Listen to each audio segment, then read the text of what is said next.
2, 1. Buenas noches, queridos hermanos y hermanas. Les saludamos con la paz del Señor. Esta semana estamos preparándonos para un viaje especial. El próximo programa lo haremos desde Cochabamba, Bolivia.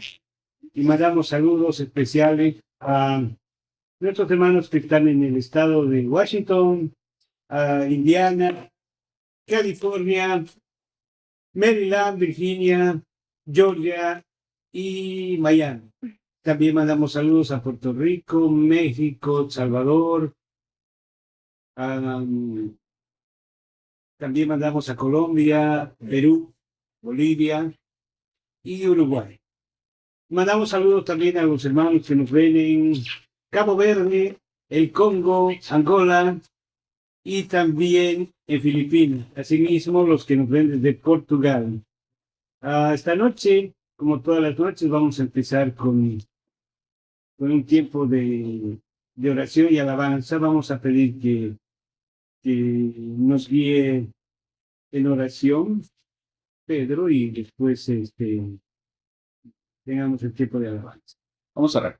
Santísimo Padre Celestial, gracias por estos momentos que estamos reunidos nuevamente. Te pido para que tu Espíritu Santo se mueva en este lugar, que abra nuestros corazones y nuestras mentes al entendimiento, que podamos discernir el mensaje que tienes para cada uno de nosotros. Gracias te damos por el tiempo de cada uno de nosotros, porque a veces tenemos tantas cosas, pero aún así tenemos este tiempo para venir y aprender un poco más.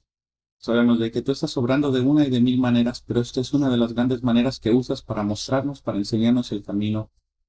Gracias porque nos preparas día a día, porque hay muchas personas que tienen necesidad. Te pido para que nos uses, que nos regales las energías, las ganas, las fuerzas para continuar día con día, porque el trabajo es mucho. Te pido para que, sin importar la distancia, pensando en aquellas personas que nos observan a través de las redes sociales, nos podamos sentir todos unidos como una gran familia. Te pido una bendición especial en esta tarde, en el nombre de nuestro Señor Jesucristo. Amén. Amén.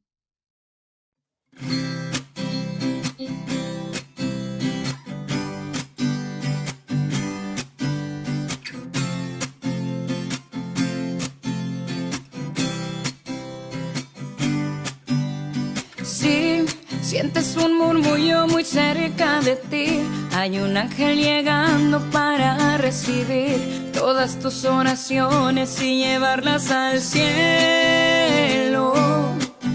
Así, abre el corazón y comienza a alabar. El gozo del cielo todo sobre el altar. Hay un ángel llegando, hay bendición en sus manos. Hay ángeles volando en este lugar, en medio del pueblo y junto al altar, subiendo y bajando en todas las direcciones. No sé si la iglesia subió o si el cielo bajó, si sé que está lleno de ángeles de Dios, porque el mismo Dios está aquí.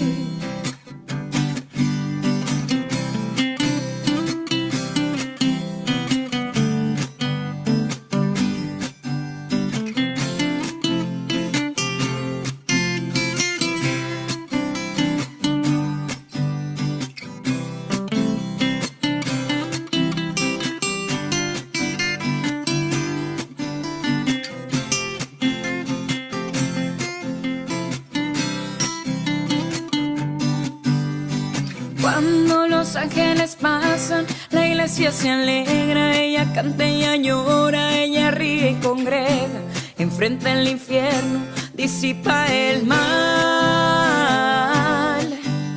Sienten la brisa del vuelo de tu ángel ahora. Confía, hermano, pues esta es tu hora.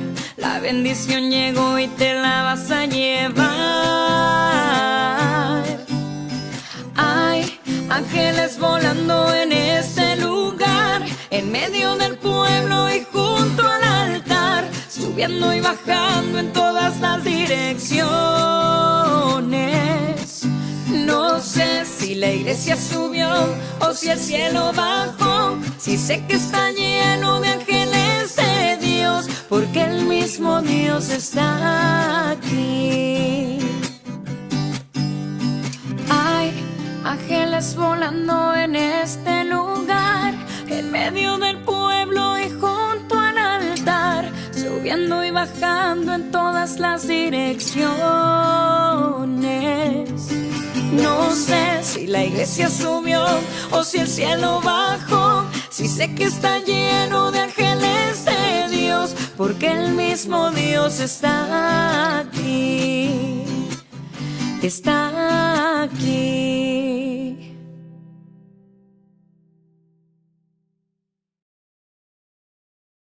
Bien. Como todas las semanas, también vamos a ir contestando las preguntas que nos hacen. Y hemos seleccionado 6 preguntas para contestar. Eh, la primera pregunta que encontramos, que nos han hecho, y es muy interesante, dice, ¿qué pasajes bíblicos respaldan el proceso de restauración?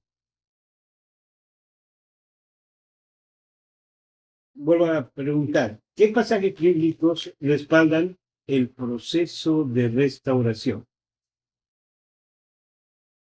Primera de Pedro 5:10 dice: Dios mismo restaura, afirma, fortalece y establece al creyente después del sufrimiento.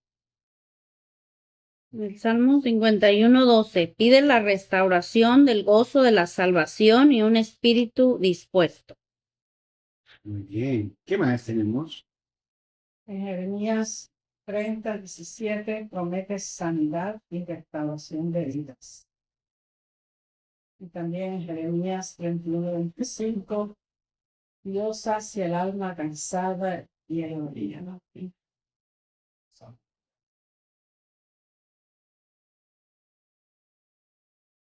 ¿Algo más han encontrado? Salmo 83, restauranos, oh Dios, una súplica clásica de restauración espiritual. También en el Salmo 126, 4 y 6 al 6, presenta la restauración como regreso del llanto al gozo. ¿Tenemos alguna cita más? ¿Han encontrado algo más? Creo que Dios no solamente ¿En Isaías también encontró algo? Isaías 58:2. Muy bien. ¿Qué dice? Habla del reparador de portillos y del restaurador de sendas. Bien. ¿Qué más tenemos? Pablo nos habla también, ¿no? Del tema. En Gálatas 6:1 enseña la restauración fraterna con el espíritu de mansedumbre. Bien. En otras palabras, volver a empezar. Exacto. Esa es la idea central, ¿no? Muy bien. Vamos con la segunda pregunta.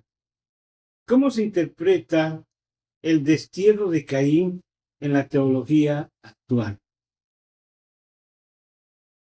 Vuelvo a preguntar. ¿Cómo se interpreta el destierro de Caín en la teología actual? Como una ruptura de la presencia de Dios, que aunque lo exilia, pero le da su protección para que no lo maten. Y pues lo que hizo Caín fue una consecuencia moral, y no solo cometió el pecado individual, sino que rompe con la fraternidad y contamina la relación con la humanidad. Muy bien. Entonces, tenemos que entender con mucha claridad, ¿no es cierto? Que el tema del destierro dentro de lo que es la condición humana, ¿no? Ahí empezamos a hablar de culpa, ¿no? Y consecuencia de esa culpa. Entonces, hay un crimen y hay una culpa de ese crimen. Esa culpa tiene que ser castigada, ¿sí?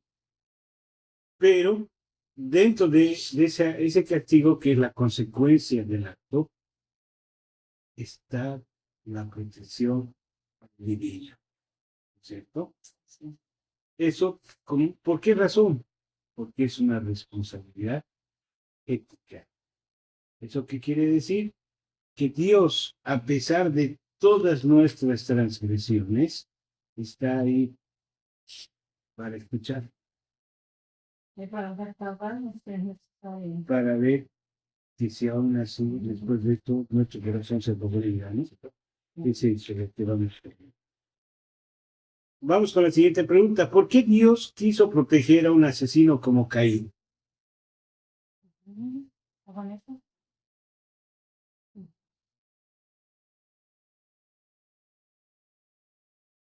Pues no que apruebe el pecado, sino que am, tiene misericordia para nosotros, que siendo pecadores, aún siendo nosotros pecadores, Cristo murió por nosotros y que aún todavía tiene misericordia y nos perdona. Bien. Es de alguna manera frenar una violencia en escalada, ¿cierto? Hace unos días, durante una prédica, mataron a un pastor en un lugar llamado Chinauta, en Cochabamba, Bolivia. Mientras el pastor predicaba, vino un feligrés, agarró su arma y le disparó y lo mató. Entonces, no estamos hablando de una persona ajena, estamos hablando de un miembro de su congregación. Ay, el mundo. Entonces, la policía lo agarró al presunto asesino, que se llamaba, que su nombre artístico era Payasito número 13. Y el resto de la gente que estaba ahí fue y sacó al individuo de la cárcel donde llevaron de la policía. Echaron gasolina sobre él y le prendieron fuego. Ay, pues sí. Lo quemaron al payasito. Violenta y violenta. Eso es una escalada de violencia. Entonces, justamente es un caso como este, ¿no? O sea, Caín mató a su hermano. Si esto no está bajo el cuidado de soberano de Dios, eso termina en una escalada violenta, ¿no? Entonces, esa es la situación. El ser humano siempre tiende a cobrar ojo por ojo o a escalar la violencia. Esa es la tendencia humana, ¿no? Entonces, frente a esa situación, Dios lo que hace es poner un freno y proteger a Caín, a pesar de todo, para que no haya ninguna escalada de violencia. Por eso, Aquí yo creo que la policía tenía que haber hecho eso. El que hizo Dios que le puso una marca, ¿no? Para protegerlo. Debieron haberlo dejado en la cárcel. No, los policías prefirieron cuidar su vida. O cuidar su vida, porque también Pues, ellos podían perecer. Se queman a todos ahí en el Sí, verdad. Podían tomar venganza contra los policías que los protegieran. Sí, pues, Los mismos miembros, pues, se supone que estamos hablando de una congregación cristiana, pentecostal. pentecostal. Y fueron los miembros de la iglesia que se fueron a atacarlo. ¿Sí? Y él dijo, ay, gracias a Dios. Que me liberaron, ¿no? Lo ¿Que lo sacaron matas? y le echaron gasolina y le dieron su pase. Entonces, Bien, ay, esa es la escalada de violencia, ¿no? Entonces, justamente lo que nos muestra aquí es evitar esas escaladas de violencia. ¿Existen otras interpretaciones teológicas sobre la marca de Caín? ¿Ustedes creen que hay alguna otra interpretación teológica sobre la marca de Caín? bueno, yo voy a decir lo que me dijo mi pastora cuando me habló sobre las marcas que había dejado el asesinato que cometió mi padre. Nunca me olvido de sus palabras. Cuando dijo, Norma, el pecado deja huellas. Y aunque nos arrepintamos y nos contestemos y Dios en su misericordia, ¿verdad? Nos perdona. Pero ahí están las huellas para recordarnos de dónde Dios nos sacó. Entonces la pastora decía, Norma, no vas a creer que tú eres esa huella. Cada vez que te mire tu papá, y era verdad, así fue, ¿sabes? Cada vez que mi papá me miraba, que soy la que más me parezco a mi mamá. Recordaba lo que le había hecho Carmen. Y yo, sin darme cuenta y sin querer, me había convertido en una huella. Así que el pecado es huellas y consecuencias. Muy bien. Bien, vamos a la siguiente pregunta. Está eso. ¿Qué representa la figura de Caín en la literatura posterior? A ver, repito la pregunta. ¿Qué representa la figura de Caín en la literatura posterior? Representa la rebelión, la culpa, la envidia, el fratricidio y la condición del exiliado, leído como símbolo de protesta contra la injusticia de humanidad herida y de algunas obras modernas como una figura compleja más que simplemente el mal. ¿Qué más? ¿Qué más se encuentra? Hay muchos autores, ¿no?, que escriben sobre la rivalidad, sobre el resentimiento y el conflicto. Es lo que hablan de un arquetipo de ser humano dividido, ¿no? Ah, inclusive podríamos hablar del rebelde sin causa, ¿no? A veces, como digo yo, ¿verdad? Yo creo que te hablaba de la rebeldía de los hijos, ¿no? Y a veces, pues, las amistades, las hormonas y los cambios por los cuales les pasan, nos hacen pasar por un periodo de rebeldía. Pero si los cubrimos en oración, ahí está Dios para Bueno, protegerlo y cuidar. vamos con la última pregunta de la noche. ¿Cuál es el papel de Abel como contraste constante frente a la figura de Caín? Abel representa la justicia, la fe y la ofrenda aceptable ante Dios. Contraste principal, Abel aparece en Génesis 4 como el hermano cuya ofrenda es aceptada por Dios, mientras que la de Caín no lo es. Esa diferencia convierte a Abel en el espejo que revela el corazón desordenado de Caín. Sí, muy bien, Eso es así. muy bien. Solo hay que añadir a esto, ¿no? Que la sangre de Caín clama justicia, digo de Abel, clama justicia. Pero la sangre de Cristo clama perdón por encima de la sangre de Abel, ¿no? El pasaje bíblico. Exacto. ¿Recuerdan? Es Pablo quien hace esa reflexión. La sangre de Abel clama justicia. Como la sangre de Cristo reclama el perdón. Eso, muy bien. Muy bien, están hoy día inspiradas. Ya que están inspiradas, vamos a avanzar en un tema muy precioso y vamos entrando en tema. Estamos en la página 83. En la página 83.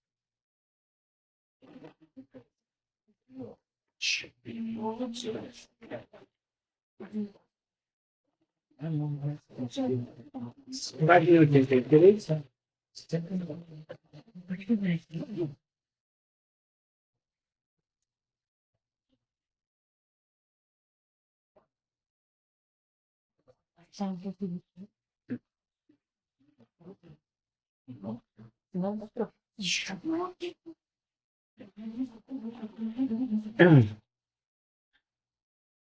Bien, entramos en renovación del pacto y señal de la alianza. Génesis 17. Vamos a empezar con Alfonso. Cuando Abraham tiene 99 años, Dios le revela nuevamente, ahora bajo el nombre del Shaddai, Dios Todopoderoso. Esto es lo que Cristo. El énfasis recae en el poder divino que puede obrar lo imposible. La vida en medio de la esterilidad, la renovación del pacto incluye tres acciones significativas. Muy bien. Vamos con el cambio de nombre. Cambio de nombre. Abraham, padre excelso. Pasa a ser Abraham, padre de multitudes. Y Sarai, mi princesa. Se convierte en Sara, princesa. El cambio de nombre indica identidad nueva y misión divina. Institución de la circuncisión. Dios establece la circuncisión como señal del pacto perpetuo. Este signo físico simboliza la pertenencia al pueblo del pacto y la necesidad de pureza interior. Promesa reafirmada. Dios especifica que el heredero será el hijo de Sara, no de Agar, dejando claro que la promesa no depende de la carne, sino del espíritu y la fidelidad divina. Abraham obedece al instante, circuncidando a todos los varones de su casa, manifestando su obediencia integral y visible. Muy bien. Ahora bien, vamos a pasar a la página 107.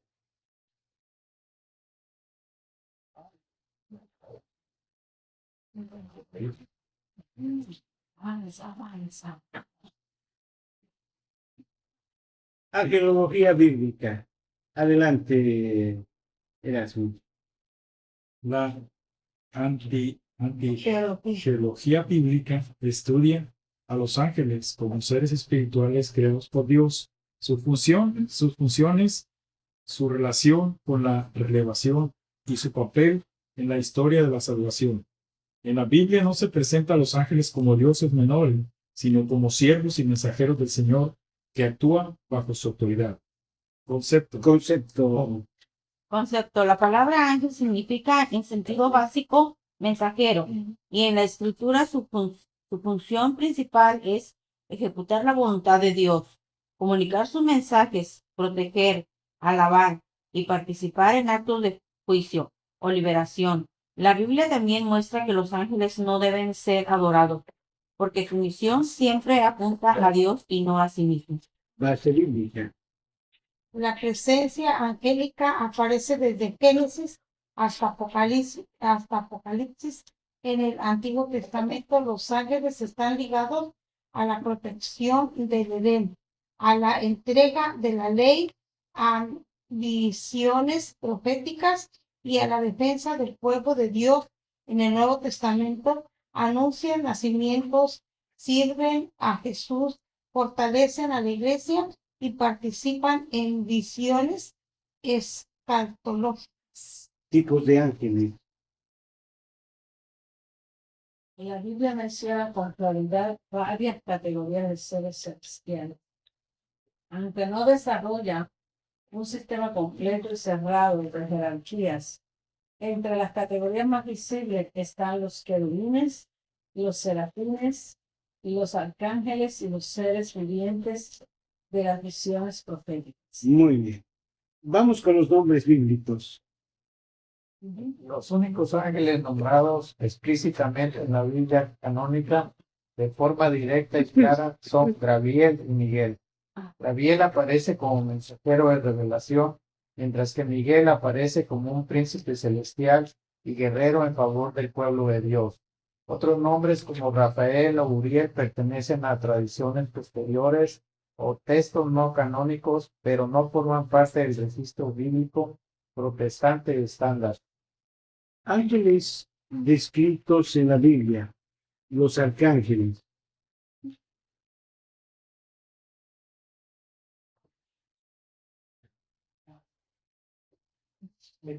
Los arcángeles. 108 con arriba.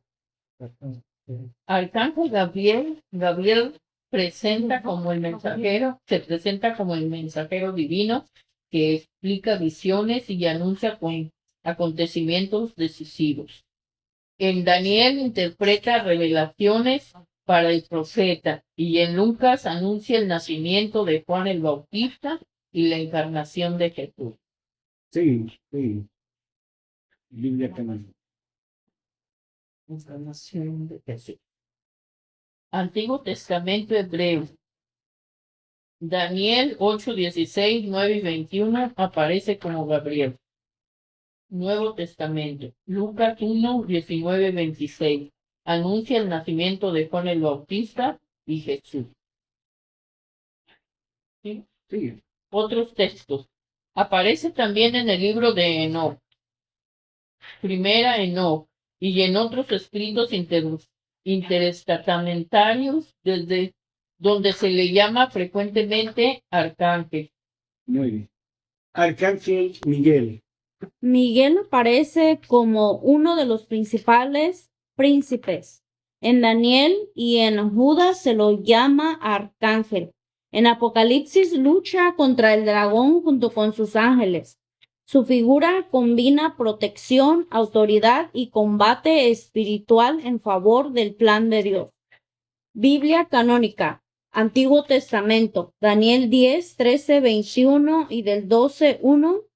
Se llama a sí mismo uno de los príncipes y luego se le presenta como Miguel, el gran príncipe. Nuevo Testamento, Judas 1:9, llamado expresamente arcángel. En Apocalipsis 12, del 7 al 9, Miguel combate contra el dragón, Satanás.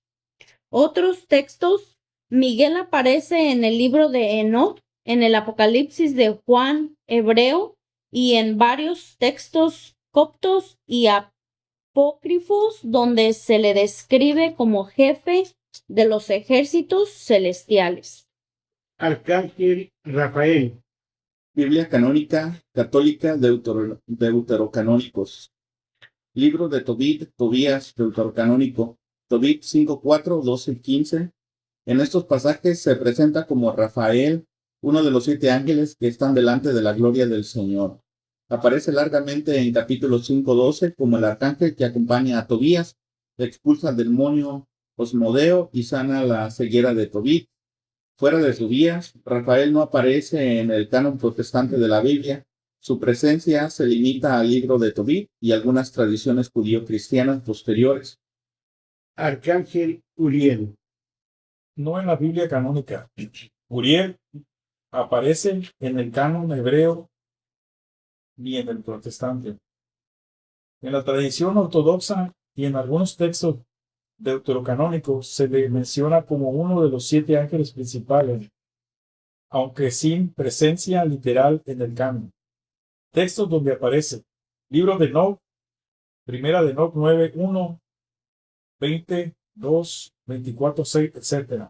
Segunda de Esdras 4, Ezra, donde se presenta como ángel que da revelaciones a Esdras. Algunos textos coptos y apócrifos posteriores. Arcángel Sariel. Jeremías, ¿no? Arcángel Sariel. Sí, el 109. Dice el libro 109. Arcángel Sariel es el 108 y... Libros apócrifos intertestamentarios. Sariel aparece en el libro de Enoc, primera de Enoc 18:11, 20 y 8, etc., como uno de los ángeles de vigilancia o de los seres que velan sobre la humanidad. No aparece en el canon bíblico protestante ni católico, sino en la literatura feudal apocalíptica. Arcángel Jeremías. Texto apócrifo. Jeremías se menciona en el libro de Enoc. Primera de Enoc 21:5-7, 22:1, 10:23, 1:9, etc. Como un ángel que acompaña a Enoc en visiones celestiales y terrenales. En esa tradición se le asocia a juicio y a la interpretación de visiones. Muy bien. Arcángel Reguel. Amigo de Dios. Aparece en el libro de Enoch. Primera de Enoch 20, versículos del 6 al 8 y capítulo 54, versículo 6. Como uno de los ángeles que veían o que velaban por la justicia y el orden entre los demás ángeles.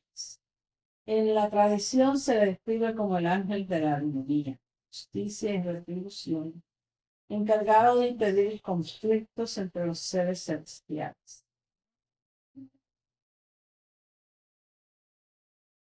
Arcángel Barquiel. Aquí el bendición de Dios. En primera de Enoch 28 aparece como uno de los ángeles de vigilancia. En la tradición cristiana posterior se le considera jefe de los ángeles guardianes, encargado de mediar bendiciones y protecciones a los fieles, aunque esto es puramente especulativo y no bíblico. Arcángel Ananel. Ananiel. En algunas versiones de 1 de No 23 se menciona a Ananiel como uno de los ángeles de vigilancia. En la tradición judío-cristiana se le relaciona en la revelación y el conocimiento de los secretos de Dios, pero sin base en el canon bíblico protestante. Arcángel Metatrón. No aparece en la Biblia hebrea ni en el canon cristiano, sino en el tercer libro de Enoch. 3 Enoch, textos de la mística judía, Cábala y tradiciones místicas cristianas posteriores. Ahí se le representa como una figura angélica sumamente elevada, a veces descrita como el patriarca Enoch transformado en ángel o como él, ángel de la presencia, o el menor que está cerca de Dios. En el misticismo se lo asocia a la transmisión de oraciones y a la custodia de la ley, pero su figura es teológica y simbólica, no dogmática. Uso de estos nombres hoy. Para la teología bíblica evangélica, son personajes producto de la literatura apócrifa y la mística posterior. Pueden estudiarse como información histórica y tradicional, pero no deben ser objeto de culto ni de énfasis espiritual central. La Biblia insiste en que los ángeles son servidores y mensajeros de Dios, no centros de la fe. Muy bien. Vamos con los querubines. Querubines. Los querubines custodian la entrada al Edén con una espada encendida y luego aparecen sobre el propiciario del arca y en visiones del templo y del trono divino. Su función bíblica principal es guardar y rodear la santidad de Dios. Serafines. Serafines. Los serafines aparecen en la visión de Isaías con 6 alas, cubren su rostro y sus pies, vuelan ante Dios y proclaman Santo, Santo, Santo. Su participación está marcada por adoración, reverencia y proclamación de la gloria divina. Seres vivientes. En Ezequiel y Apocalipsis aparecen seres vivientes relacionados con el trono de Dios. Son fuertes, simbolismo de majestad y gobierno celestial. Ezequiel los asocia con querubines, lo que subraya su relación con la gloria y la movilidad del trono divino. Participación angélica. Los ángeles participan en varias áreas de la narrativa bíblica. Sirven como mensajeros, protegen, acompañan, ejecutan juicios, sostienen visiones proféticas y celebran la santidad de Dios. Mensajería divina. Anuncian nacimientos, explican visiones y transmiten instrucciones de Dios. Protección. Sí. ¿Continúa? No, protección. Ok. reguardan el Edén y simbolizan la custodia de la presencia santa de Dios. Guerra espiritual. Miguel combate al dragón en Apocalipsis y figura como príncipe protector en Daniel. Adoración celestial. Serafines y seres vivientes exaltan continuamente la gloria de Dios. Observaciones teológicas. La Biblia da información real sobre los ángeles, pero no satisface toda la curiosidad especulativa. El énfasis no recae en describir exhaustivamente su biología celestial, sino en mostrar que Dios gobierna con soberanía y usa sus mensajeros para cumplir sus propósitos. Por eso, en la angelología bíblica sana debe ser cristocéntrica y reverente, evitando exageraciones, curiosidades morbosas o prácticas de veneración angélica. Aplicación pastoral. Aplicación pastoral. Dios reina, protege y revela por medio de sus siervos celestiales. Roles bíblicos. Protección. Protección. La Biblia muestra a los ángeles como agentes de protección para el pueblo de Dios.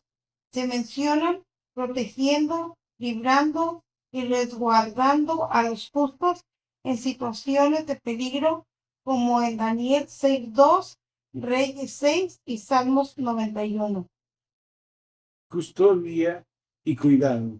El texto de Mateo 18:10 es el más citado cuando se habla de ángeles guardianes, porque afirma que los ángeles de los pequeñitos están siempre ante el Padre. Esto sugiere una vigilancia providencial y una disposición constante para servir según la orden de Dios. Guía y dirección. Guía y dirección. Correcto. Los ángeles también guían a personas concretas en momentos decisivos. En la escritura aparecen orientando, instruyendo o conduciendo a los siervos de Dios en misiones específicas. Intercesión y respuesta a la oración. En algunas tradiciones de la lectura bíblica, los ángeles se presentan como acompañantes de las súplicas del pueblo santo y como instrumentos de respuesta divina. Su función no sustituye la acción de Dios, sino que la ejecuta. Ministerio a los creyentes. Hebreos 1-14 describe a los ángeles como espíritus ministradores, enviados para servir a favor de los que heredan la salvación, lo que resume bien su tarea de asistencia al pueblo de Dios. Esa asistencia incluye ayuda en pruebas, protección en el camino y apoyo en momentos críticos. La guía divina. Los ángeles guardianes no solo protegen, también comunican mensajes de parte de Dios. En la Biblia, esta función es una de las más frecuentes y se ve claramente en la anunciación en sueños, visiones y advertencias. Lo que sí y lo que no afirma la Biblia. La escritura sí enseña que Dios usa ángeles para guardar y ministrar a su pueblo, pero no define con absoluta claridad que cada persona tenga un ángel asignado individualmente, de forma permanente. La idea más segura bíblica es que los ángeles están al servicio de Dios para cuidar, asistir y ejecutar su voluntad en favor de los creyentes. Los ángeles en la Biblia. En el Antiguo Testamento, los ángeles aparecen con frecuencia como mensajeros, protectores y ejecutores del juicio divino. En el Nuevo Testamento continúan esas funciones, pero se concentra especialmente en la vida, muerte, resurrección de Jesús y en la misión de la iglesia. La diferencia principal no es que cambie su naturaleza, sino el marco teológico. En el Antiguo Testamento se destaca más la meditación visible de Dios y en el Nuevo Testamento se enfatiza la centralidad de Cristo y el servicio de los ángeles a su obra. Antiguo Testamento. En el Antiguo Testamento los ángeles suelen aparecer en relatos de aparición, guía, protección y juicio. En el ángel de Yahweh ocupa un lugar especial en varias narraciones y en algunos pasajes se presenta de manera muy cercana a la acción misma de Dios. Protege y libera como cuando interviene en favor de Lot, Daniel o Elías. Transmisión, mensajes decisivos como en las promesas a Abraham o en la vocación profética. Ejecutan juicio o freno al mal, mostrando la santidad y soberanía divina. En visiones proféticas aparecen como seres celestiales vinculados al trono y la gloria de Dios, como querubines y seres vivientes. En el Nuevo Testamento. En el Nuevo Testamento los ángeles siguen siendo mensajeros, pero su actividad se centra de manera especial en el Evangelio y en la exaltación de Cristo. Anuncian la encarnación, sirven a Jesús, acompañan la resurrección y aparecen con fuerza en el Apocalipsis como agentes del juicio y de la adoración celestial. Anuncian el nacimiento de Juan el Bautista y de Jesús. Sirven y fortalecen a Jesús en momentos claves de su ministerio. Participan en la resurrección y en la proclamación de la victoria de Cristo. Son espíritus ministradores enviados para servir a los herederos de la salvación. En Apocalipsis aparecen en escenas de guerra, juicio y adoración. Lectura teológica. La Biblia presenta una continuidad entre ambos testamentos. Los ángeles siempre son servidores de Dios y no el centro del mensaje. Lo que cambia es la progresiva revelación del plan divino, que culmina en Cristo, porque en el Nuevo Testamento reinterpreta la misión angélica.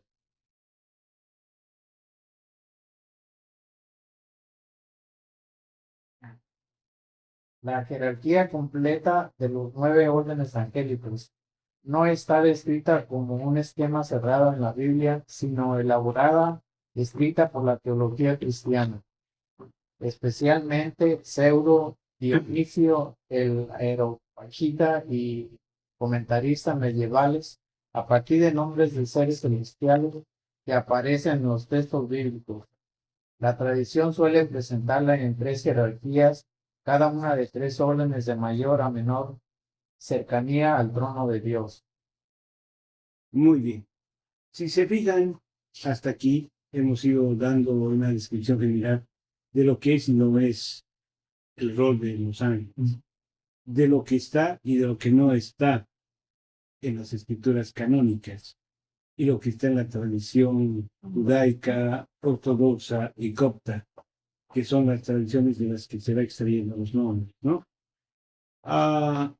Y hay varios libros que pues nosotros no los tenemos en nuestra Biblia, ¿cierto? Como Enoch es uno de ellos, y sí vamos a encontrar en la Biblia de Etiopía todos esos libros. Y algunos otros, pues hay en el Deuterocanónico católico, que están también, ¿no? De todos estos hechos que vamos encontrando, vamos tratando de clasificar qué es lo que hay. Una clasificación más o menos aparentemente estable es la de las 9 jerarquías angelicales, que es la que vamos a ver ahora, ¿cierto? Estamos contigo, ¿no? Conmigo, Con Celia. Muy bien. Entonces vamos entrando ya en lo que va a ser la jerarquía de los 9 órdenes angélicos. La primera jerarquía. más cercana a Dios, serafines, se asocian con la santidad, el amor y la adoración continua al trono divino. Isaías 6. En la tradición se considera el orden más alto contemplativo de la gloria de Dios. Querubín, Sí, sigue. presentados bíblicamente como guardianes de la santidad de Dios. Edén, arca, trono. En la jerarquía se ven como sabiduría y conocimiento de la providencia divina. Tronos. Vinculados teológicamente con la idea de juicio, justicia y firmeza de Dios. El nombre se infiere de pasajes como Colosenses 1:16 y Daniel 7:9. En la tradición se los concibe como que sostienen o asientan el juicio justo de Dios. Muy bien. Entonces, vamos viendo primeramente, ¿qué hemos dicho? Serafines, querubines y tronos. El rol de los serafines, Primero, y más cercanos con el Señor. pero ¿cuál es el rol? Son los que adoran a Dios. Son la santidad, el amor, la Muy adoración. bien. En el cuadrito que está abajo, ahí van a encontrar. ¿Sí? Los serafines son de primer nivel, están dedicados a la adoración, santidad, contemplación del trono de Dios. Sí. Tengo razón que en el arca del No pacto, estamos serafines, están los querubines. los querubines son los que han ¿Qué decían los querubines, sabes? sus alitas. Sabiduría, custodia de la gloria y prudencia divina. Muy bien. Y esos están en el arca, En con el sus arca, alas sí. abiertas, Sí. ¿no? Guardianes de la santidad. ¿Y los tronos qué son? Juicio, justicia, firmeza del gobierno de Dios. Son los que ejecutan, ¿no? Bien, vamos con la segunda jerarquía. Ordenación y gobierno. Dominaciones, dominados. Dominaciones se les asocia con el gobierno general del cosmos asignado a misiones, a órdenes inferiores. No aparecen explícitamente como dominaciones en la Biblia, pero se deriva de la categoría de dominios en Efesios 6:12 y Colosenses 1:16. Virtudes. En la tradición se vinculan con la ejecución de los milagros y la movilidad sobrenatural en el orden visible. El término se abreva de la categoría de virtudes en Efesios 1:21 y Colosenses 1:16. Potestades, poderes, potestades. Se consideran ángeles guerreros que mantienen el orden cósmico y luchan contra fuerzas espirituales malignas. Se basan en expresiones como autoridades y potestades de Efesios 6:12 y Colosenses 1-16. Muy bien. Entonces tenemos en esta categoría que dominaciones, virtudes y potestades. ¿qué habían sido las dominaciones? Gobierno general de cosmos y asignación de misiones. Muy bien. ¿Y las virtudes? Milagros, movilidad. Ejecución de milagros, mantenimiento del orden soberano. ¿Y las potestades? Las autoridades y Lucha espiritual y mantenimiento del orden visible. Entonces, ¿quiénes van en guerra espiritual? ¿Cuáles son? Las potestades. Las potestades. Ya sabes, ¿no? Ajá. Bueno, ahora sí vamos con la tercera jerarquía.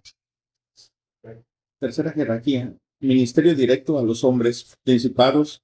Se presentan como príncipes o jefes que velan por naciones, pueblos, iglesias y comunidades. El nombre se toma de la categoría de principados en Efesios 1:21 y Colosenses 1:16.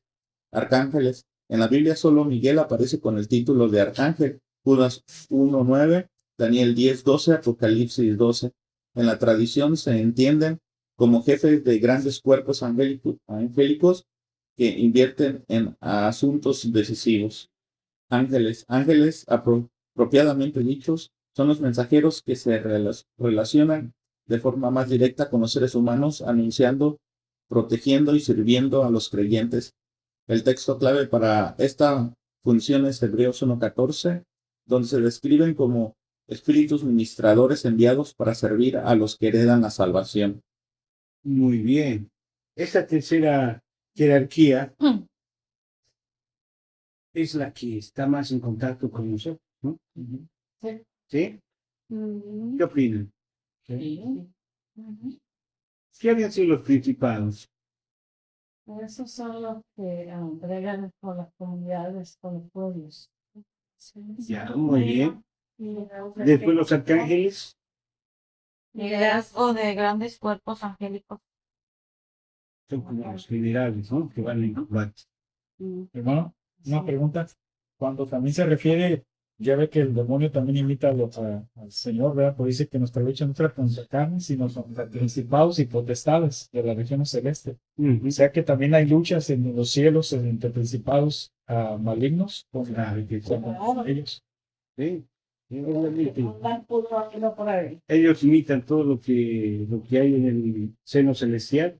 Ellos tratan de poner en inverso. Sí, porque he escuchado cosas que dicen que cuando tu oración no está como, vamos a decir, muy cementado, que es de corazón o que no está bien, como tú andas, dice que ellos atrapan las oraciones, que no las dejan llegar hasta el trono hacia allá. Interfieren. Ajá. Porque nuestras oraciones tienen que subir con olor grato y fragante, ¿no? Y no sé si alguna vez han visitado una iglesia católica y han visto lo que es la fumata. Los santos son El incienso. La fumata es esa que ponen Es en cadena, incienso. ¿no? Sí, te lo vas a- Es el incienso. Yo miraba al San también que se aventaba la fumata allá afuera. ¿No? Bueno, dice que en una iglesia en España hubo un problema, ¿no? Dice que estaba la fumata yendo y viniendo, yendo y viniendo. Y los hermanos empezaron a sentir la presencia de Dios, dice la fumata. Marihuana. No, pues y dice una de las viejitas que estaba ahí, este parece el olor del cuarto de mi nieto. Valían patas, ¿No? Entonces, y así que le metieron eso, ¿no? La fumata. Y pues y en la religiosidad popular, en términos de guerra espiritual, esas fumatas también son copiadas por el enemigo. ¿Para qué? Para mostrar cierto arquetipo religioso y hacer creer de que están en lo cierto y que todo es lo mismo. Entonces los atraen por ese lado y dicen, ah, sí, es lo mismo. No que la vimos en el sustento de Rosalía al final. Ya, esta. Le dije que era la de Baby, no me llames. Usted no, ella es cristiana. No, Quiso comprobar. resultó otra cosa. Quiso Ay, comprobar. obvio. Quiso probar de esa fumata. Ahora Quiso comprobar la fumata. Ya contento y feliz. Sí. Ahí le metieron alguna. El viaje espiritual fue de regreso. El viaje fue muy corto, güey. Llegamos muy rápido.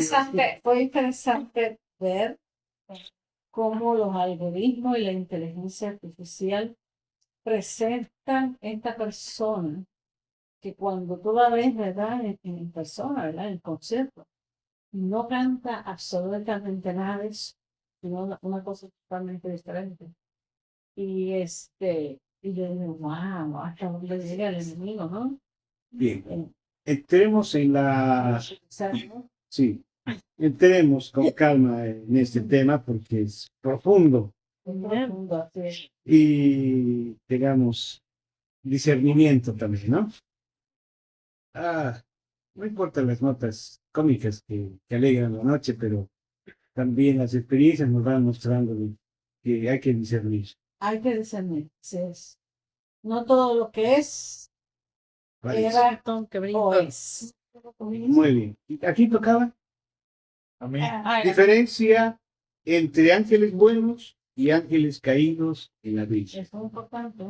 En la Biblia, los ángeles buenos y los ángeles caídos son ambos seres espirituales, creados por Dios, pero se separan por su elección. Unos permanecieron fieles a Dios y otros se rebelaron y se convirtieron en demonios al servicio de Satanás. La Biblia no presenta dos razas de ángeles, sino una misma creación divina por la obediencia o la rebelión. Origen y condición. Ángeles buenos. Ángeles buenos fueron creados buenos y santos, y perseveraron en la fidelidad de Dios. Son llamados ángeles santos o ángeles escogidos. Timoteo 5:21.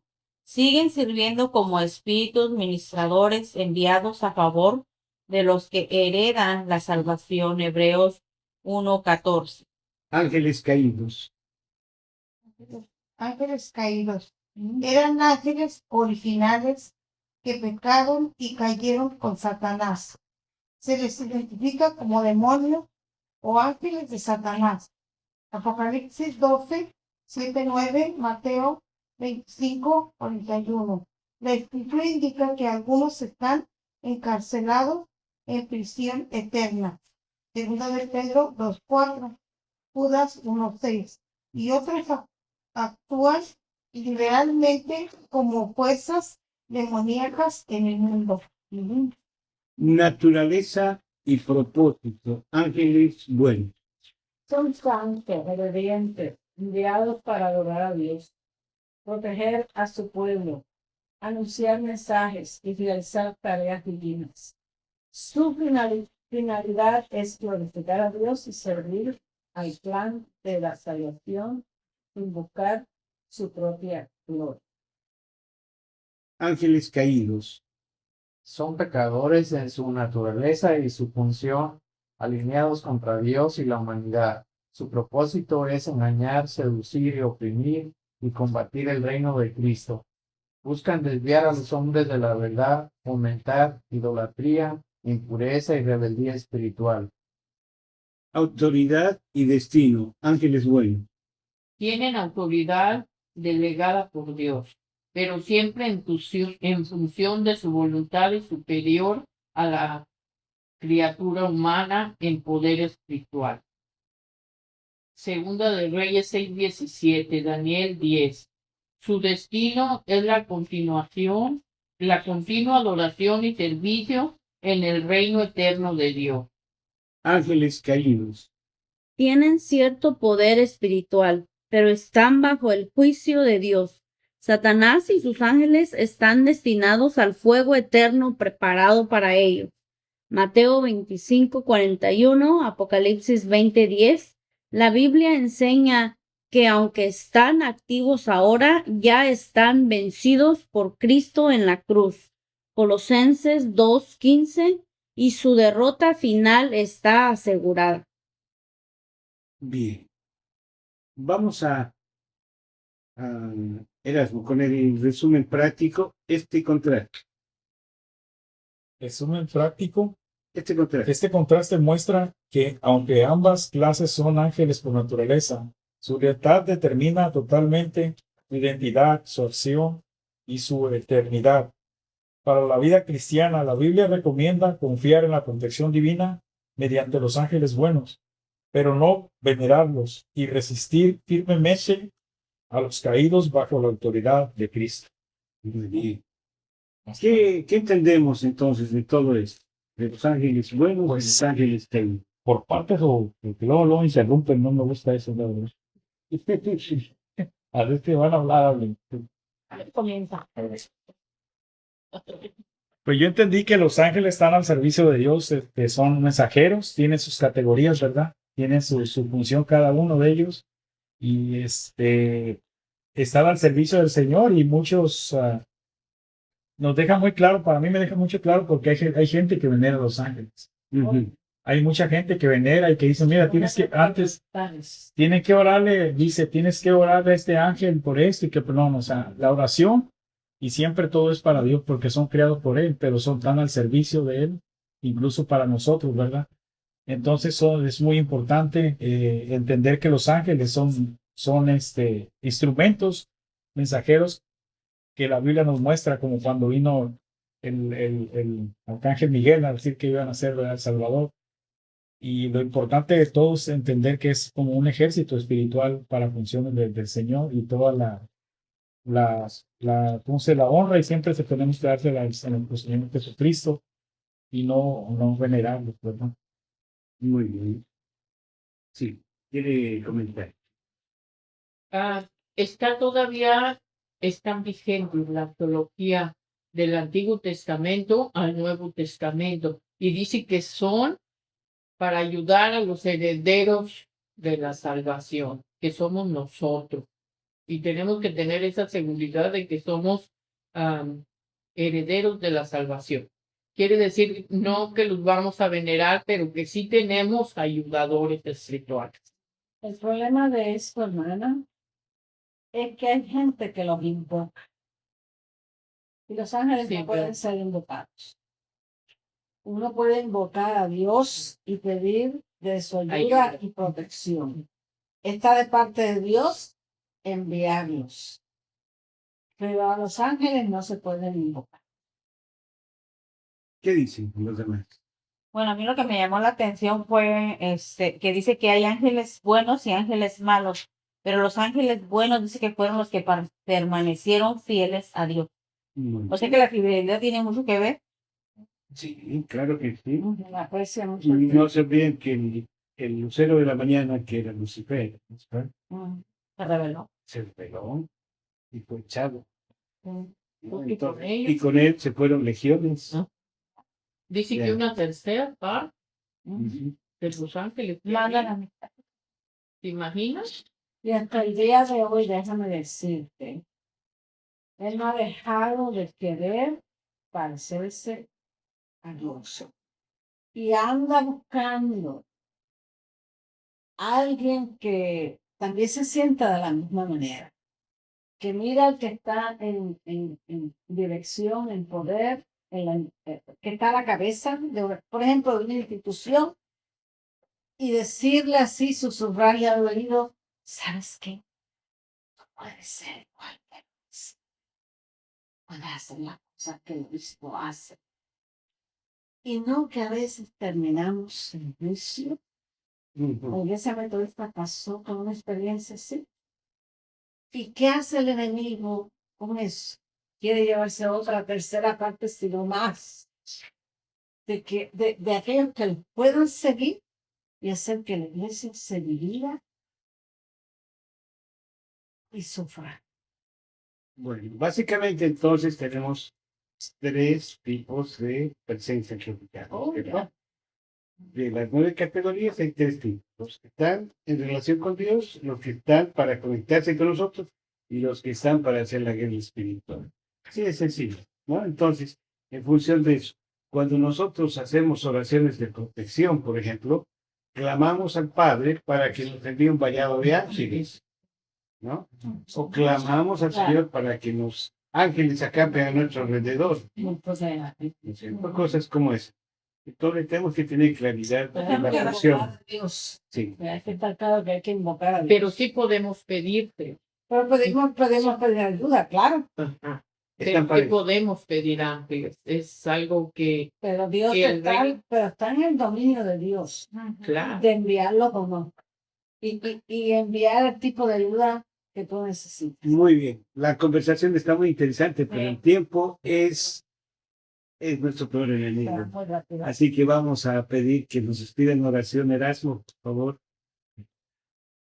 Bendito Padre, te damos gracias, Señor, por esta noche, Señor, tarde noche que nos has dado, Señor, y que podamos, Señor, aprender sobre este tema que son muy importantes, Señor, y hagamos, Señor, memoria, Padre, que tú eres, Señor, el Alfa y el Omega, Padre, es el Todopoderoso, Señor, el que tienes tu ejército, y te damos gracias, Señor, porque nos da por medio de nuestro hermano William, Señor, que se toma el tiempo, Señor, y le das la sabiduría para que explique y poder entender, Señor. Te damos gracias y te pido que abra nuestro entendimiento, Señor, y entendamos, Señor, lo que nos quieres hablar, Padre Santo, Señor, a través de tus escrituras.